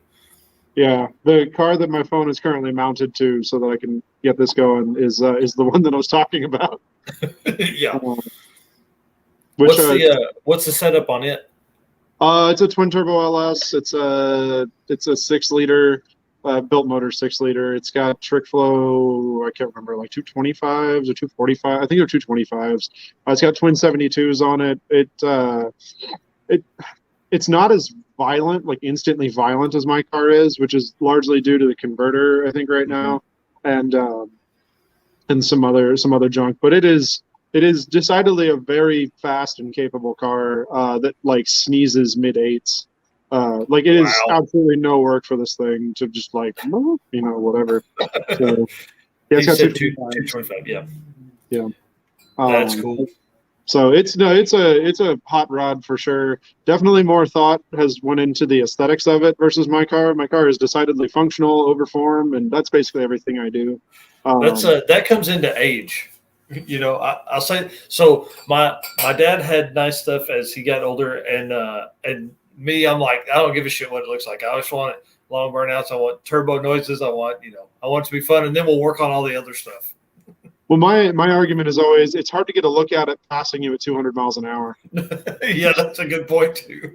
Like, my biggest thing when it comes to car building is efficiency first, and like everything else essentially second. So in terms of like drive line train / efficiency, like it sucks getting in a car that gets 10 mpg. Like I hate that, right? And so that's what sort of turned me on to turbo LS stuff, or just generally turbocharged cars in general, like whether it's a turbo straight 6 or LS or Hemi or whatever it is.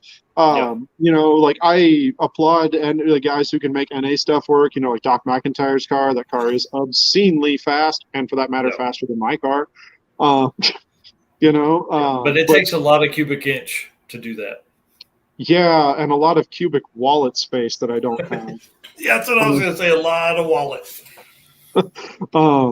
So, that and supercharged stuff is cool. Like actually, my Infinity, I'll probably end up putting a supercharger back on here shortly. I bought Matt Happel's Infinity G35 earlier this year as well. And road tripped it back from Pennsylvania too. I was going to say, so you've been all over, dude. You've been all four corners.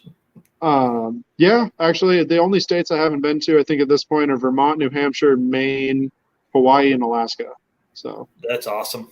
I'm going to change that in 2022. So where Bryce and I were talking about doing some kind of a drive, not anything competitive or anything like that, allegedly, but I mean, come on. From some, honestly, like I want to drive against him on a circle track. I want to drive against him. Hell, I want to go figure 8 racing against that guy in school. No, you don't. I guarantee you that dude will kill you. He's a savage. Yeah. French's lobster party when you come to Maine. Absolutely. First of all, I am a slut for a good lobster roll and make a good one too. But yeah, have yet to go there. And that stuff. But yeah, we were talking about doing a drive from Seattle or like the general Pacific Northwest to Alaska for that 4th of July throwing cars off the cliff thing. Oh yeah, that'd be awesome. Yeah, like it's one of those things. It's like a semi-historic car thing. Like I want to go to the ice drags at some point. That sounds amazing. I stopped at Bonneville on my way back with the Jetta recently and looked out on it and was like, wow, there's some cool junk that's gone down here. Have you been out to Bonneville? Nope.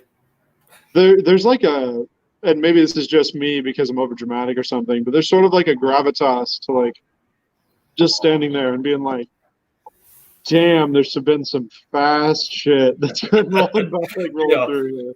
It's so cool.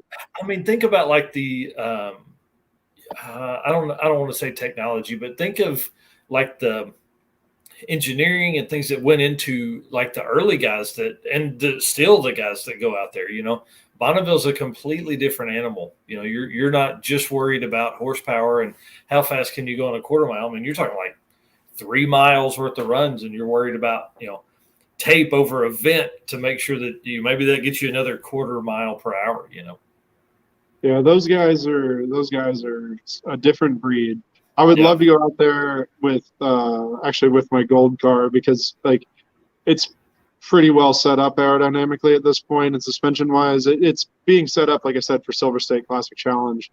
Yep. So, granted different than Rote LSR decidedly. However, would love to retool the aero on it to work better at high speed and be able to, eclipse maybe 250 would be pretty cool. Be awesome. Yeah, pretty cool. Yeah, that'd be freaking awesome. Yeah, and there's just how many people are going to drive their car there, do 250, and then drive home? Yeah. Dude, I'm telling you, I mean, that's like, I think that's what we're going to see, as the next big wave is driver stuff. People that are willing to and that's what Drag and Drive events have done. We're putting together a sponsorship package for our coverage for Sick Week. And just literally the first line is Sick Week will change Drag and Drive events forever. And it's going to. For sure. And it's funny because I don't, the history of like Drag Week stemming from One Lap of America, which then also stems from Cannonball. Oh yeah. So, yeah. I mean, it's very full circle meta to have been both a Drag and Drive competitor and a Cannonball competitor. Dude, I'm jealous. I'm telling you, that's an amazing trip. And that's one that the more I talk to you bastards, the more I'm going to like the further forward I'm moving that trip.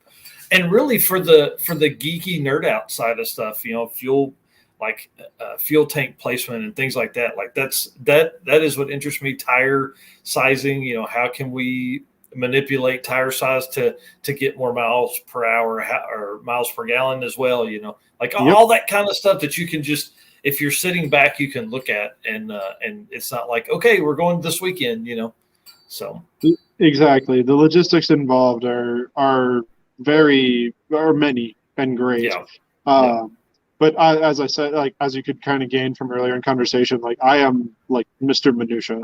So like thinking about all of that is like, oh yeah, we could blah, blah, blah. And then like, I'll just go do it or whatever, that's why we run 2 radar detectors and redundant GPS and like overly redundant GPS at that and stuff like that. Because like I run a Uniden R7 as well as an Escort Max 360C. And the thing is the Uniden has such killer range, it'll pick up a KA band from easily a mile greater than the Escort. And on flat ground, like in Wyoming, like out in the plains, I picked up a cop from almost 7 miles away at one point. Crazy. And basically what I'll do is, at least this is the way I do it, is the R7 will pick it up, and then I'll use the Escort to verify the signal, because sometimes you get bounces and stuff, because radar is a thing, and a radio signal, sort of. And so anyway, like you use one to verify the other, and it's like, okay, now I need to throw the anchor out and sort of like whoa up on it. Yeah. So yeah. So in your situation, does that stuff interest you more, as far as like the long distance, high speed running like that? Is that more of your interest? Like you like to figure that stuff out, or is drag racing more of an interest? Like yes. if you could only do one, let me preface this. Ooh, if I could only do one, endurance road racing wins out over drag racing any day of the week and twice on Sunday. Reason being, I absolutely hate waiting in the staging lanes for an hour in my fire gear, hating my life to make one sub 10-second pass and be like, all right, got to let the car cool down. Well, actually, I have a street car. What am I saying? My junk, I can round robin it as long as I keep ice in the intercooler. I can literally make back-to-back hits until I'm bored or out of tires or ice. That's crazy. So like I monitor oil temp, trans temp, all that junk. And like I keep the oil temp somewhere between 220, 230 to keep the water boiled off of the oil, due to the hygroscopic nature of E85. And then coolant temp now stays somewhere between like 160, 165 or so. And now that I'm going to a different fan setup, I'll actually be able to keep it even colder. But as long as your oil temps, stay in that range, your bearing tolerances and clearances stay what they ought to be. And like, it's like free horsepower sort of. So like this thing's just the cooling is overbuilt. It's and that kind of, like, again, it's a street car. So but again, endurance road racing, so much more appealing. You're in the car for hours. I was actually just in Sonoma on my way back with the Jetta. I had stopped off to tune 24 hours of Lemons car out there. Actually for Kara's 70 Toyota Corona that is a Mark III Supra underneath with a 1JZ GTE out of a Toyota Explorer Chaser. Dynoed over 400 horsepower at the tire and weighs significantly less than 3,000 pounds with a drive. Wow, that's pretty crazy. That's a car, and that car will live because it's so light. Not just that, like not to toot my own horn, but the way that it's tuned is decidedly safe for road racing. I'm not saying I'm awesome, but I'm awesome. But I wake up in the morning and piss excellence. What can I say? That car, I really like that car. And actually, that was the first time I'd been at Lemons. So have you been to like the 12 hours at Sebring or the 24 Daytona or whatever? Mm-hmm. So first of all, go. If you go to no other non-drag racing event next year, then go to Sebring, go to Daytona, or just go balls out and go to Le Mans in France. Listen, I got a wife and 2 kids. That ain't happening. I'm already trying to figure out how I'm gonna fit a family vacation in with all the other race car stuff I got going on. Bring them to Sebring. It'll be a great time. They'll enjoy all the other stuff that goes on in that part of the country. I'll be like, Dad's going to be at the race. You guys do what you go to Disney World. See you later. Yeah, right. Like there's just, I don't know, it's just different. It's so cool. Like you're in the car a lot more, and that being there and helping out John and them with the car, like it really made me want to put together a 24 hours Lemons car, which perfect world scenario. It's funny that we were talking about your Trailblazer. I actually want to pull the driveline out of one of those and put it in put the transverse setup in the bed of a Mazda B2200 pickup, make it mid-engine with that 4.2 straight 6, and then eventually put a transverse 5 or 6 speed in it. Like the hilarious nature of Lemons led me towards like adapting a Lamborghini, like a Gallardo gated 6-speed to it, because it'd just be hilarious. Or something like that. But decidedly like would turn into a bit of a weapon as far as like track cars go, because you got mid-engine, you remove all of the drawbacks of a pickup, and then you gain, being able to put ballast wherever you essentially want, in addition to having, the Ameribera on board, so to speak. Yeah, definitely. Have you seen Calvin Nelson and all their stuff? I'm sure you probably have. Nivlak 57. I've been on and off listening to Matt's 5-hour talk with them. It took me 3 days. It took me 3 days to get through it. I was listening to it while I worked on the G earlier, and those guys, like, I am absolutely like they're who made me want to do the Atlas platform, because I was like, that's awesome, and also more torques because more cubic inches, boomer logic or whatever. Their level of thought, I've been following them for a long time. Like it was Matt and all the rabbit hole that he led down. That's the reason why we swapped the truck. And then, Calvin and his dad are the next reason that we were like, I was like, oh, well, the Trailblazer may not be too bad then, because I mean, if they're getting 700 wheel out of a stock bottom and set up stock cams, all that, I'm like, yeah, okay, that's fine. I can putter this thing around. But I will say taking it out of the Trailblazer is a good idea, because that's motherfucker is just, I'm going to, oh man, there's so many times I want to punch a GM engineer in the nuts. I don't doubt it, man. Hey, from what you were saying earlier, like you can't get your hand behind the motor, so you're gonna have to pull the head. Yeah, dude, like for a $3 freeze plug, like I literally have like hours and hours and hours and hours and hours in fixing this thing, and like I said before, I don't generally work on my dailies. Why not just Sawzall the firewall then? You can't get to it. Like inside, there's so much shit under. There's so much shit on the dash, because that was my next thought, dude. I was like, I'll just I'll get the hole saw, and I'll just hole saw right through it to get to the freeze plug, But you can't, like, without hours and hours of work to take the dash stuff apart. I'm like, so I think I've got a pretty good plan to get to it. We'll see if it works. I'm gonna mess with it tomorrow night until I can't see. So that's the plan. I'm either gonna fix it or light it on fire. So both good ideas. Yeah. But the reason I went into their stuff is they're going to start messing with some of the 4 and 5 cylinder Atlas based stuff. Like the Colorado motor and junk. Yep. So that's like cool. The whole reason of the mid engine made me think, if you're gonna go boosted, like a 4-cylinder setup would save you, I don't know, maybe 80 or 100 pounds compared to the 6, and all that kind of stuff. Do you follow Cole Reynolds on YouTube at all? He has a Chevy Love. He's doing a mid-engine LS setup in. So I feel like I've heard that name. Like, if I said I knew anything about him, I'd be lying. So, but that sounds decidedly rad. I'll check him out after we're done chit-chatting. He's a great kid. He's like 20, 21 years old and covers all the events. He's a photographer and YouTuber. I think that's where I know him from, because he covers like Race Week and stuff. And also Punk Ass Kids Unite, 100%. Speaking as a 27-year-old. All you young bastards, I'm telling you, I wish I had been this deep in it when I was in my early 20s. It would be decidedly a different scenario. You run out of money for a drug problem, I'll tell you that. Yeah, I've never had any of that. That's been my other problem. I've always bought houses and stuff like that. So I need to now I'm going backwards and buying fun cars, building fun cars. So, dude, what haven't we covered? I mean, we've only been on here an hour and 42 minutes.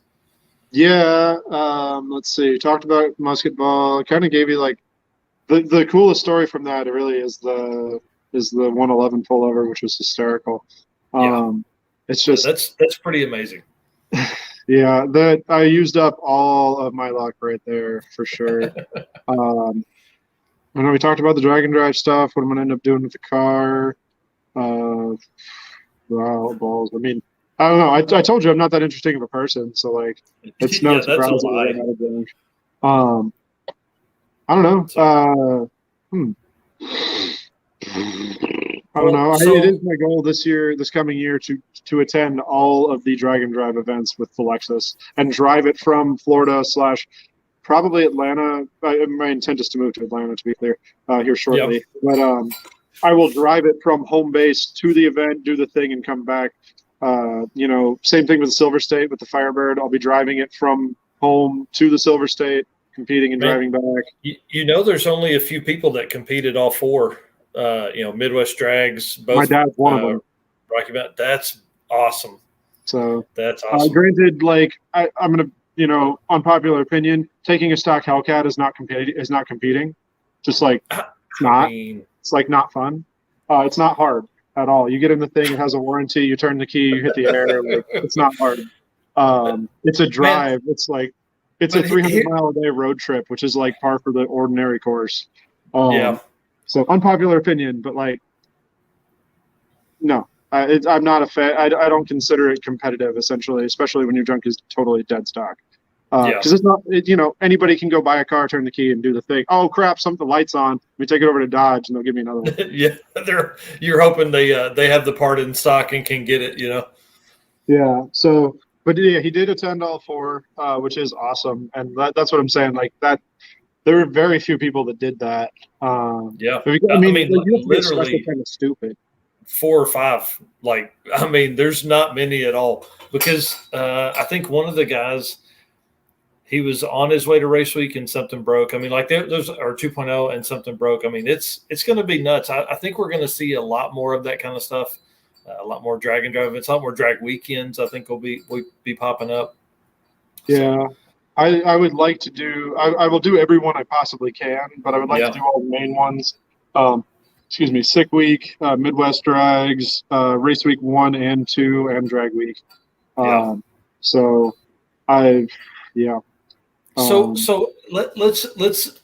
talk about this last topic, and then I'll let you go. No, you're good. I don't have anywhere to be, man. Okay, good. I don't need to up the G so I can drive it tomorrow. Oh, good. I'm not far from needing to pee, but what do you do? What's your what kind of job do you have that allows you to do all that fun stuff? I'm a student, and I do a lot of remote tuning, and that's cool. That pretty much that race cars pay for race cars kind of thing. Yes. Begrudgingly will mechanically work on some race cars, primarily for the homies. Like I touched on earlier, I've got that buddy with the Gen 3 Hemi. Well, it's a late model Charger, so of course they had a Gen 3 Hemi, but it's got a 426 and twin 82s or 84s. The thing's come on. Yeah. So that should be at Sick Week. It's bright blue. It's hard to miss. His name's David as well. Dude from New England. He's awesome. But yeah, mostly just working on other people's crap so that I can afford to work on my own crap. Dude, that's why I built the shop in the back, wrenching on other people's shit. And we don't do anything boring, kind of the same stuff. If I have to work on your car, it's going to be fun. We've done a bunch of LS swaps, and my little brother's doing an LT swap now in a 65 International truck. So yeah, same thing. Yeah. I have a lot of fun with it. Like I say, and tuning specifically, I run into a lot of cars, at least, where people are like, yeah, it makes good power, but it drives like shit. And I'm like, well, I'm your man. I need a little bit longer, typically than your average person will with your car, because I've got to find every possible light load, blah blah scenario that when you're dyno tuning stuff, sometimes you just don't have time to do that. So I'll give you a perfect example. The old truck is on the basest of tunes. I took it over to Robert. I was like, hey, I just want to drive it around. And because I drove it for a year on a stock 4.8, stock 4L80. I was like, it runs great. It's fine. Turn the VATs off and I drive it, Yep. I was like, listen, I just built all of this shit. I decapped the injectors. I built every piece of pipe that comes in here, that is exhaust, everything. I just want to drive it so I can work all that stuff out. 1,500 miles later, it's never been back to the tuner. So you start it you have to turn it off, and then it'll fire. Just hits first key, shit like that. So that stuff drives me crazy with fuel injected cars. If you're typically, unless you have a crank trigger or some other scenario wherein it takes a second to sync, and even then some of them for whatever reason Holly takes forever and a day. My dad's car here has a 12-1 magnet, flying magnet set up on it, and it takes a second for it to sync, and then as soon as it does, it lights right up. But the Lexus, having the internal reluctor, it starts at a half turn. Yeah. Pretty much anywhere. Now granted, to that point, I have not had it anywhere super cold yet, so I haven't had a chance to really fool with that. But I like cars that drive like stock or as close to that as they can. I like the idea of, you can throw the keys at somebody who is decidedly not a car person and they can get in and drive it and not hate it. Well, and so that's a good topic. We're going to be on this for a minute. So that's what I wanted. I have a good friend that works at Comp, and they own TCI transmissions, and so I call him. I'm like, hey, would be such a big deal, by the way. Like, you got listen, I went to high school with him, and I won't let him not be my friend. So that's how I know him. But I called him. I'm like, man, listen, here's the deal. The wife will never probably drive the truck, but I want her to be able to get in it, and I want it to drive like it was a stock 4.8. I want it to be able to part throttle, accelerate, things like that. I don't want some big ass crazy converter. And so we built a wicked ass triple disc billet setup that just is amazing. And it's funny. Calvin and Andrew Nelson are on Saturday or Monday, I think, for the 12 pods. Yeah, it's going to be awesome. But with them, they were talking with Matt about torque converter technology, and so that's what I'm interested to kind of dig into some of that with those guys. Those guys are super smart on that stuff. So that's I think probably the biggest technology change. Used to, if you wanted a big converter, it just slipped like crazy. You wouldn't take off till 2,500 RPMs. Now you can just putter away like normal. Well, and even in like the non-lockup stuff, like obviously having 4L80, you have the lockups and stuff. As somebody who doesn't have 10 grand to buy a lockup 400, mechanical diodes get me by pretty well. Like mechanical diode converters are like magic, kind of thing. And you're right, like converter technology is definitely. And I don't claim to understand exactly. I mean, it's not quite like, black magic and complete bullcrap to me, but I don't claim to understand torque converters in an intimate and very familiar way. But decidedly enough to to know when it's wrong. And I don't know. I feel like people spec converters and camshafts like at the end of their build sheet. Yeah. Like, oh shit, yeah, I need a cam, don't I? I guess I do need a torque converter. Fuck it, we'll just put whatever in it.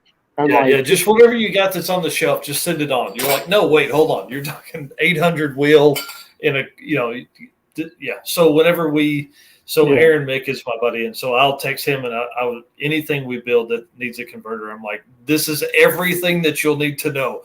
Tire size, gearing, cam. Like typically he specs the cam too, so we'll do cam and converter specs same time. Yeah, but ultimately the goal of the car,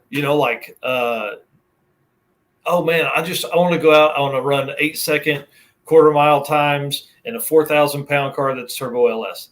Okay, cool. You tell them that, it sends you a converter. You're like, I hate this stupid thing. It is way too loose. It doesn't do what I need to. It's so hard to drive on the street. And they're like, you didn't say anything about driving on the street. Yeah, like we thought it was going to like pull into the lanes, do a burnout, you're up on the brake, and then that's it. Like, yeah. And that's the thing. If you don't give them the full story, like I lucked out in the case of the Lexus. The guy before me had like spec'd out this double throwdown FTI converter. It's got, like I say, mechanical diode and some other whatever going on in there. And it's been mint. Now, granted, again, I haven't really been able to give it the full beans, and especially once I swap turbos, like it's likely going to need to, it's going to need to change just factually. Yeah.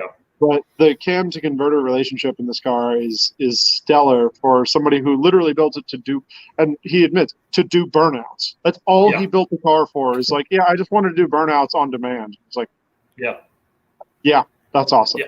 Yeah, he's a good friend. Yeah, definitely. Like as soon as he said, like, I built the car to do burnouts, I was like, I have to buy it. You're like, I'm on my way. Yeah, I'll be there tomorrow. The flight is 8 hours, or I'd be there today.